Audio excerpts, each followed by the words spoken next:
Friends, welcome back to Becoming Undone. This week, we're fortunate to have a fantastic guest, a friend who goes way back. Dr. Kwame Brown is a neuroscientist who holds a PhD from Georgetown and a BA in molecular biology from Hampton University.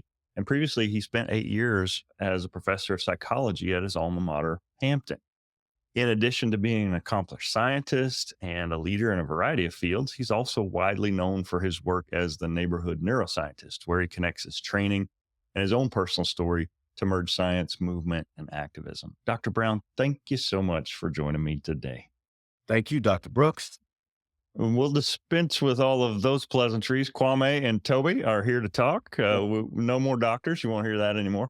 But Kwame, we were talking before the show, and I'm really excited to get your insights on this era of American pop culture and the kind of collision that occurred between hip hop and sports and those things. So we'll talk about Larry Johnson and Starter and that convergence of 90s culture. What were you up to in the late 80s and early 90s? And what do you remember about the era? What was I up to? Being 135 pounds with a high top fade, I think. I'm trying to figure out, life, but certainly hip hop was a soundtrack to that. I have my low ed theory, Nice. tribe Yeah. theology A little days. tribe. Yep. Right, right. I think that for me, given where I grew up, it's a special kind of conversation to have too. I mean, yeah, we produced from my area, Bubba Chuck, who y'all know as the answer or AI. We call him Bubba Chuck back home. Um, Mike Vick, Aaron Brooks, Mike Tomlin, the new coach, Jared Mayo of the Patriots is also from my area. So we had this outsized, and in terms of hip hop, Timberland, Missy, all of them were down there in Virginia, right? Usher was even like training down there with the the name we shall not mention. So, Right. but Pharrell, the Neptunes from Virginia Beach, right? Right across, 30 minutes from where I grew up. And so we, our area kind of had an outsized influence on hip hop and sports, right? So that was cool for me to watch and to be a part of. I have had to guard Iverson in a pickup game. It did not go well for me. And a lot of us, by the way, have that story. Yeah. Right. Well, one of the reasons, as I was kind of culling my contact list, Kwame grew up not far from, I mean, Charlotte, North Carolina is not Virginia, but it's not far. I mean, it's geographically a couple hours away. And so this Charlotte Hornets phenomenon of the early 90s, and I kind of made light of the fact that, there are the memes where, at some point in your history, every kid you knew had a Charlotte Hornets starter jacket. Like it was a phenomenon. It was a thing. That purple and teal where I was everywhere. Did you sense that, or was that your experience growing up in Virginia? I saw a lot of that, and I really think that had a lot to do also with, it followed from UNLV, right? Running Rebels and that whole cultural phenomenon there. We had the Fab Five, right? I Mhm. really think it was all part of the same thing, but then you had this protein that created this confluence for all of this cultural phenomena. But I really feel that Bubba Chuck opened the door for a lot Absolutely. of that by being unapologetically himself. Mm. And so I saw that, and I remember, the commercials and the NBA slowly changing despite its own intention, right? Mhm. Remember David Stern and all this stuff about the dress code and all that kind of stuff. Right. But I was so happy. I mean, you're dealing with a league that was most of the money makers for that league were black, and right, and being asked to conform to something that didn't necessarily speak to them, and so I was glad to see that kind of ownership that we could feel in our neighborhoods of what was going on in the NBA, right? Yeah. I've always, as an aside, Toby, I have never understood why we want an athlete to wear a suit. What the Right. hell is that about? Yeah. Yo, why do the coaches wear suits in a gym? You're in a Right. gym, dog. Like, why are you wearing a suit? That's that's Yeah. Well, it's interesting you mentioned that because in my mind, I mean, in the Venn diagram of this cultural era, Iverson is on one end, and like you said, authentically himself. He wasn't going to cover his tattoos or not rock cornrows. Like he was who he was, and that was revolutionary. And then maybe on the other end, you had Michael Jordan, who famously talked about how, he wasn't going to ostracize one side of the electorate or not because they both bought shoes. And I really feel like Larry lived somewhere in the middle because he wore a gold tooth and he rocked a part, but he also wasn't covered in tattoos. So it's almost like a continuum of sorts.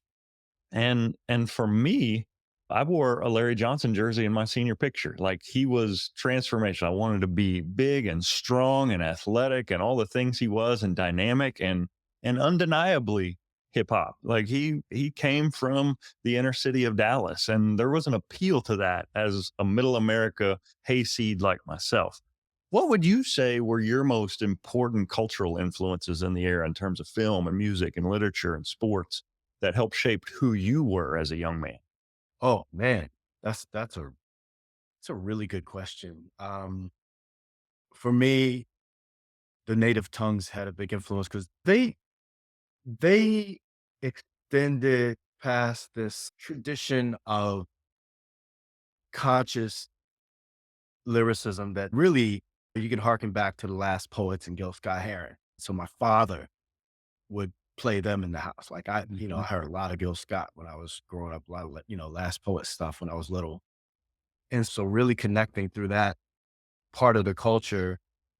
And then I think Spike Spike Lee and the movies he created, obviously Do the Right Thing, but less obvious, Mo Better Blues. It was a celebration of jazz Mhm. culture. By the way, it still hurts when I think about that scene where Bleak got his lip cut by his own trumpet.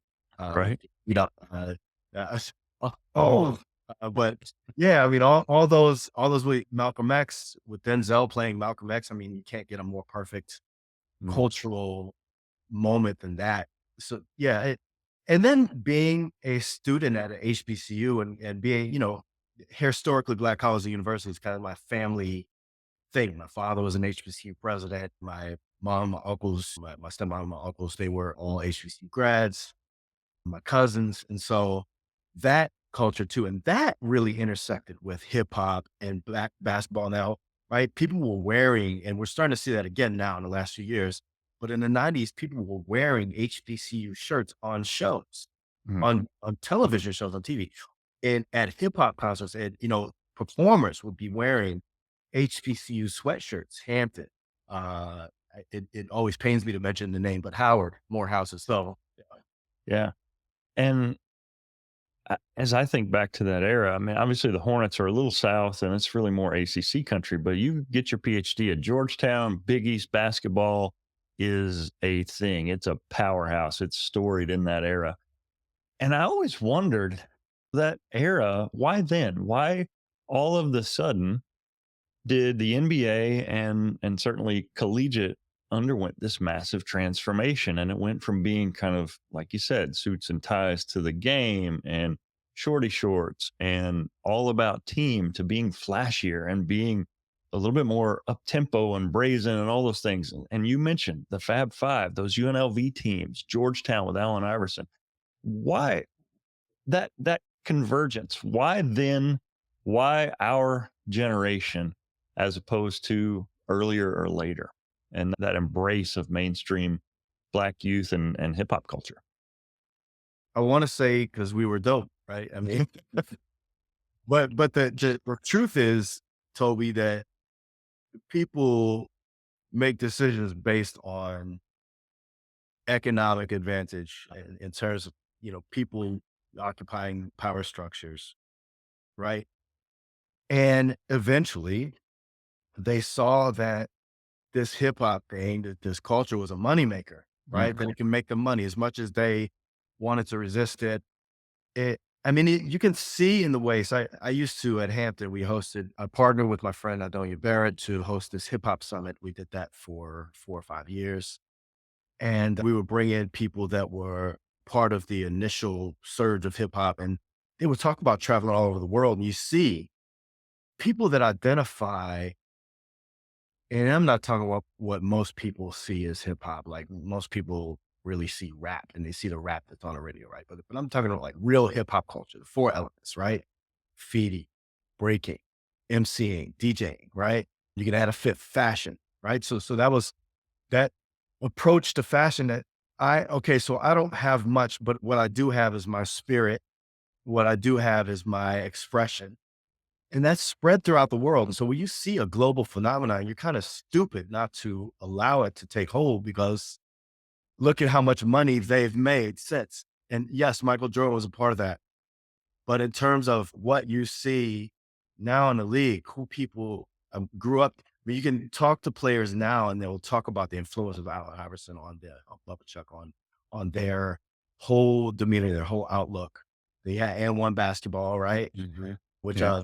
Dave Chappelle had that amazing sketch that he did where he did every sport with and one bowling like Right. Yeah.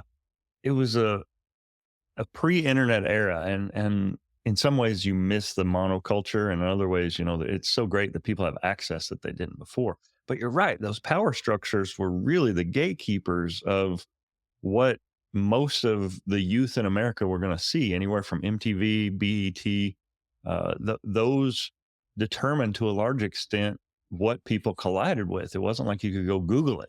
You had to be exposed to it in some way. And there was an outlay of cash involved in that. We couldn't just stream unlimited music. If you wanted to own music, you had to plop down 15 or $20 of your own hard-earned money. And if it sucked, it sucked. Like, sorry about you. There were no returns. Yes. So at this time, we had Larry come on the scene, early 90s. He's the high school player of the year, two-time junior college player of the year, becomes a national champion at UNLV. They go undefeated. I remember that iconic cover of Slam magazine where it's the inaugural issue and he's there just throwing one down. And that's in the supermarket of middle America across the country, coast to coast. This black man with an electric smile with a gold tooth who is everywhere, Grandmama campaign. So talk to me about the broader influence of the social impact of middle America being exposed and the power structures.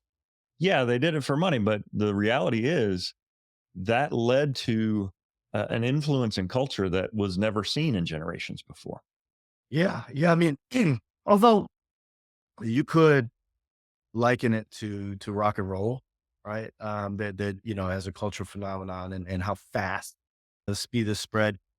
But I think, I mean, if you look at so sometimes people are responding to an attitude and this kind of how can I put this? This kind of spread can be problematic in some ways because some of that attitude of hip hop came from growing up in a certain place. I mean, you had all this, the insurance fraud, building burning in the Bronx and the highways cutting off neighborhoods and people just being trapped and sort of trying to make something positive out of that. And so, but people do respond to that. I mean, as much as people talk about Christian Laettner had that kind of attitude, like, you're not going to stop me, whatever. He was harder than people realize.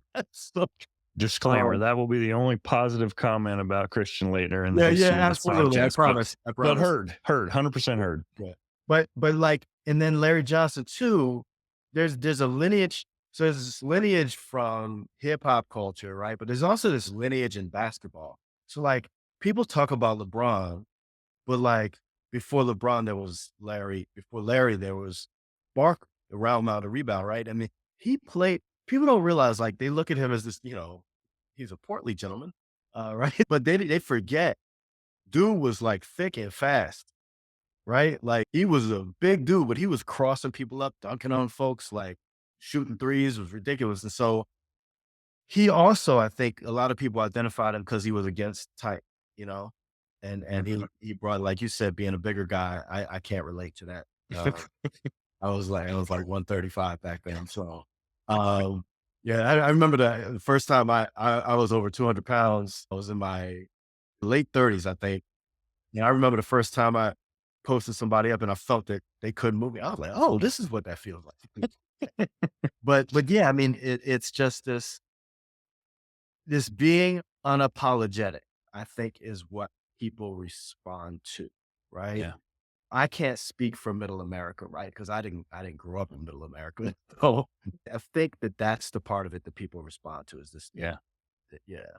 I think you're spot on. And as you're talking, I'm kind of processing for myself, and that was it. It was this willingness to just be authentically me. And I wore a Charlotte Hornets baseball cap to my 8th grade graduation as an usher and got chewed out for it. Like, we don't wear hats indoors, sir. That's disrespectful. And in retrospect, I see that like it was, but I was going to do me. And that was, I think that was for our generation. That's about, well, I don't want to speak for the entire generation, but it was, it was certainly a different way of expressing self than maybe the boomers that came before us did. So Larry is famously remembered in this Grandmama campaign, and I've in the years since been exposed to whether it's short form videos, YouTube clips, whatever, where he's talked about this campaign and how he initially signed with Converse. There was this wonderful campaign cooked up with Larry Bird and Magic Johnson, who were both Converse signed athletes at the time. And they were like Frankensteining the greatest basketball player. And Larry Bird wants to call him Larry, and Magic Johnson wants to call him John. Like, it's genius. But that ad campaign never saw the light of day. Instead, we get Larry Johnson in a dress and a hat. And he's portrayed as, these shoes are so light and fast that your grandma can beat you in them. And this has been by some labeled as buck breaking. This is a strong, athletic, fresh on the scene superstar. And now America's ad execs are putting him in a dress. As a young black male in that era, what did you think of that campaign then? And then maybe now, what do you think about it? Yeah, it's interesting because I thought it was hilarious. Um, I it's interesting to think about buck breaking, right? I mean, this is that practice of emasculating male slaves during the period of slavery in this country, the period of chattel slavery. I always want to know how he feels about it, right? Um, and I don't know that, right? I'd love to like get in a room with him and talk to him about how he felt about it and how he feels about it now, right? Because it's also true that some people just like doing funny things, and that is a funny contrast, like a big, strong dude, but he's your grandma. I mean, that gave us Uncle Drew, right? I mean, it's the same Right, kind of contrast in that respect that, it's this old man breaking you down, and that's funny because it's really Kyrie Irving, right? I mean, right. it's contrast humor, but I also do have an uneasiness about it in terms of the way ad execs, league executives want to see and treat black men in general. So my view on it is that I don't know. I don't know Yeah, how I feel about it, right? I mean, that's my honest answer. yeah. And just like you, I don't know, I'm in my teens at the time, and I thought it was hilarious. And it wasn't until years later that I had even encountered the term. And I'm like, was that unintentionally offensive? Was that intentionally subvertively offensive? Like, what was the play here? And I'd love to think that, it was a campaign just cooked up by somebody trying to be funny. But in 2024, it feels like we don't give the benefit of the doubt the way we did in the early 90s, and for good reason. I mean, there are no shortage of examples of intentionally offensive or intentionally subvertive campaigns of this nature. So, what, in your opinion, is the biggest impact a player like Larry Johnson could leave on the game and more broadly on the world? Mm, that's the hell of a question, Toby. I think it's that opening up of the NBA to, and I'm going to use the term ownership, and I don't necessarily mean, ownership in a financial sense, although that too, but this okay, we own this. We have been the drivers primarily of your economic success. We own this. We're going to shape it. And so if I'm to extend that to the world, that general attitude and things like no longer will you make money off our backs without us being able to express ourselves, right? And that's been seen several times over and across different leagues, right? Across the NFL, you can see it in college, and now you can see it too from the financial sense in terms of more Black people owning or at least being part owners of teams. The NIL phenomenon. I used to teach sports psych when I was at Hampton, and we would often have discussions about athletes getting paid, not just from a mechanistic point of view, but from a psychological point of view. Like how do we feel about athletes? I am often, and I will be very frank, I am often disturbed by how white men view Black athletes and the way in which they talk about Black athletes with the sense of you are here to entertain me. Mm. That's your primary purpose on this earth. If you do anything other than that, you're a horrible person. You're the worst thing that could ever happen to you. And then it's really this vitriol that like I see it towards LeBron James. I'm like looking at this dude like, I mean, yeah, he says he's great, but he is. But this is a family man. He's been married he's been with the same woman since high school. You know, say whatever you want about Ronnie, whatever, but this is a man who tries to nurture and create opportunities for his kids. And I see the vitriol towards him. And it seems to me like this backlash of Black power, Mhm. right? I know that's a loaded term, but that's kind of what I see as that contribution. But that part of sports in general, and not just Black men, I think it's primarily and most intensely focused on Black men, but really athletes in general. I Right. see that attitude towards that I own your body. Your body is here for my enjoyment. And Yeah. that disturbs me to no end. Yeah. Like you have to earn the right to have an opinion worth listening to. And I think of it like, the king and the jester is a clear power structure. And the Mhm. king isn't interested in what the jester has to say about the conditions of the kingdom. Just entertain me. Yep. But in 2024, many times we would place ourselves as the king and the the athlete or the entertainer is the jester, and just simply because they don't have a PhD in political science that somehow we invalidate what they're saying.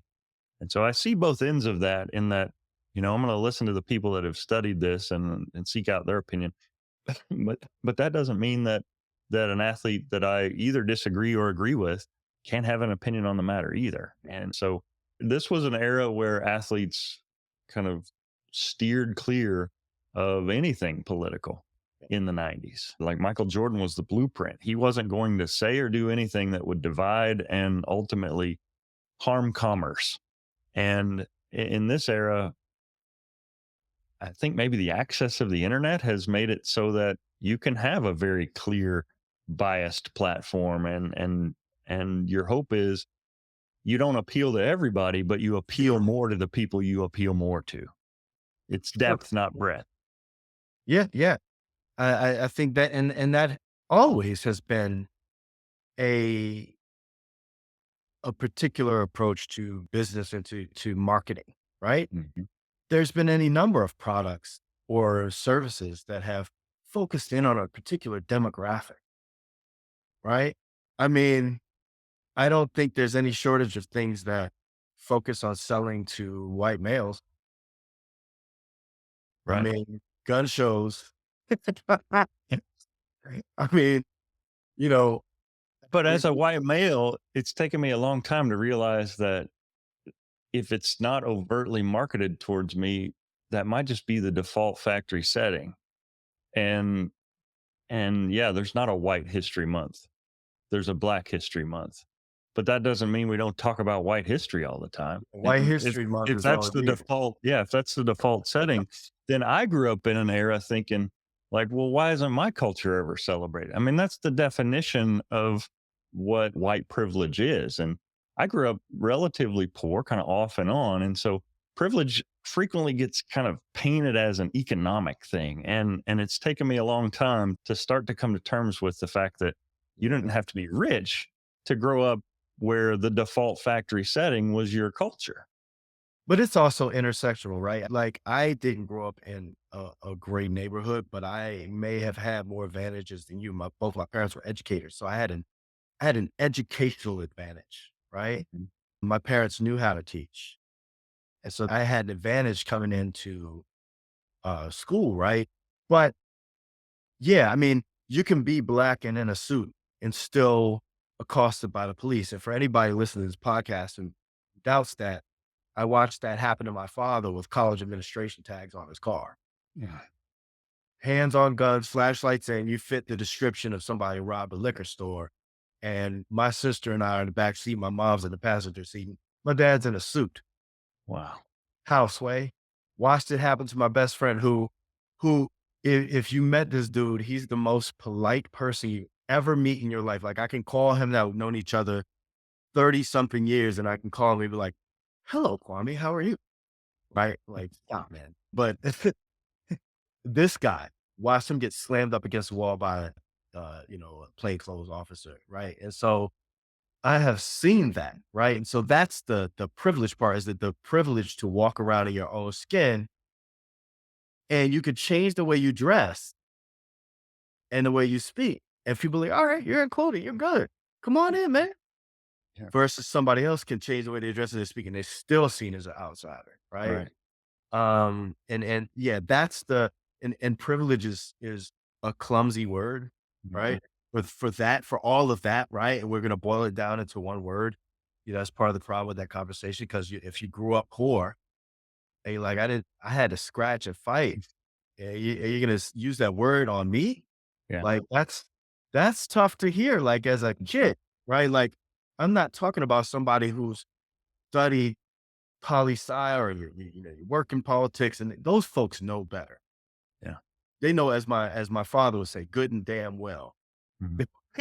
right, that privilege exists, right? Yeah. But you're gonna tell a kid that's had to scratch all his life, "You're privileged." That's not gonna ever sit well. And so I think we need to continue to do a better job of open dialogue and explaining what things like that mean. And, by the way, that was the mission of Martin Luther King before he was shot, Mhm. or People's Movement. It was not just for black folks. Right. That was the mission of the Black Panthers. Fred Hampton was pulling all kinds of folks together Yeah. for workers' rights. That's what that was about, right? And so our most successful movements that scared people the most are when and this is the key to that privilege conversation, is getting white people, especially white males, to see that, hey, you are supposed to be with us. They're making you think that you're one of them to exploit you, so you hate us. But in reality, you're supposed to be beside us. And that's the conversation, right?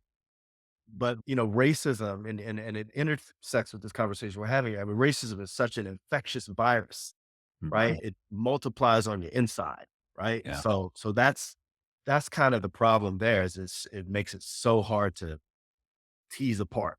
Yeah. For sure. And I think for me, kind of bringing it all back home is where Larry Johnson impacted me the most at the time. Was all my heroes were black at the time, whether they were hip hop artists, whether they were athletes. I gravitated towards those. My son has even made the comment, we'll be watching March Madness. He's like, you're so racist against white basketball players. Like, I didn't want to be a goofy, lumbering oaf. I wanted to be athletic. And to me, in my mind at that time, the black guys like Larry Johnson and you mentioned Charles Barkley, like they moved in a way I wanted to move, and they did things I wish I could do. And aspirationally, I just I was enamored by that culture, even though it was completely foreign to my lived experience, because there were very few people of color in my school. And so it was hard at that time to seek out those influences, because there was a monoculture. You were very much a product of where you were raised. And Larry Johnson was transformational for me in that respect, in that he was kind of the first person I really kind of locked in and said, that guy plays the way I wish I could play. And Yeah. there's a charisma about this guy that made me want to emulate him. It's so interesting, this conversation to me, especially with the internets. Yeah. The way people interact, I mean, everything is so final, right? But as I listen to you talk about Larry Johnson, there were things that I won't say had nothing to do with, but weren't focused on his skin color that you identified about him. So like sometimes we act like the only characteristic of somebody is that they're black or white or Latino or Asian. Um, but by the way, those are weird cultural designations, those last two, because last I checked, culture in El Salvador didn't have much to do with the culture of Puerto Rico, right? So Right. that's an aside, right? But like you, he was an idea to you, Hmm. right? An idea you identify with because of part of who you were. And I think the more we get to see that part of things, right? So somebody can identify with Charles Gambino, right? Donald Glover, because he's kind of nerdy, right? And Hmm. like somebody might identify with that, not because he's black. That's part of who he is. Don't Right. strip that away from him. But they might identify with that element. People Yeah. are composed of elements, right? If I use that term loosely, right? I mean, yes, Mhm. that too. But Right. um, if you to look at people like that, we can find things to identify with in one another, Hmm. right? Yeah. Well, it's been a fascinating conversation. I really appreciate your insights, man. There's so much more depth here. Like we could turn this into a whole show, and I would love it. Like this for me is where healing in our nation can occur when people can just pull up and say, "This was my lived experience. How's that compare to yours?" Because I wasn't there for yours, and you weren't there for mine. But if we can share that common ground and then spotlight how we were different, that's where the learning occurs. It's when we get so worried about the the side of the bird or the color that we're going to wave on our flag that it's not binary. Like I don't have to just automatically disagree with someone because of one aspect of their bio. And this has been really insightful for me. That's awesome. If you, uh, LJ, if you ever hear this podcast, please send this dude a jacket. Grandmama Larry Johnson, send this guy a jacket, man. Uh, I think that would make his month and his years. So if you can never hear this, Yeah. that's my master. Well, we're hopeful that we're actually zeroing in. The episode prior to this will be Larry's high school coach. The episode after this is Larry's junior college coach. So we are kind of steadily moving closer in the concentric rings of the Larry Johnson sphere of influence in the Grandmama cinematic universe, I guess you would call it. Well, Kwame, how can listeners connect with you if they want to follow your work or see some of the stuff you've been up to? Oh man, don't. I I am so much further under the radar. I mean, people can connect with me on LinkedIn, Kwame M Brown on LinkedIn if you want to connect with me professionally. But in terms of advertising anything at this point in my life, I try to focus on my family, my work that I do with physicians is very important to me. And every once in a while, I poke my head up to connect with a friend like you. So Yeah. I really appreciate you inviting me here, Toby. Well, I'm going to plant a seed, my friend, and I'm sure your past students who hopefully will listen to this, or if not, intersect with you. The world needs more of your insight. So laying low might be the comfortable thing, but that doesn't make it the right thing, my friend. So I appreciate your unique perspective, and I'm hopeful that we'll get a chance to do something like this again. Thank you, my brother. I have always appreciated your thoughtfulness and your just how multi-talented you are for one. I've watched you just branch into things, and just become great at them, pretty much every time, everything you touch. And so, I'm looking forward to seeing what you do with this too. Appreciate that. Last little bit, I stitched this in. Just say, my name is Dr. Kwame Brown, and I am undone. My name is Kwame M. Brown, and I am undone. Awesome. End it there.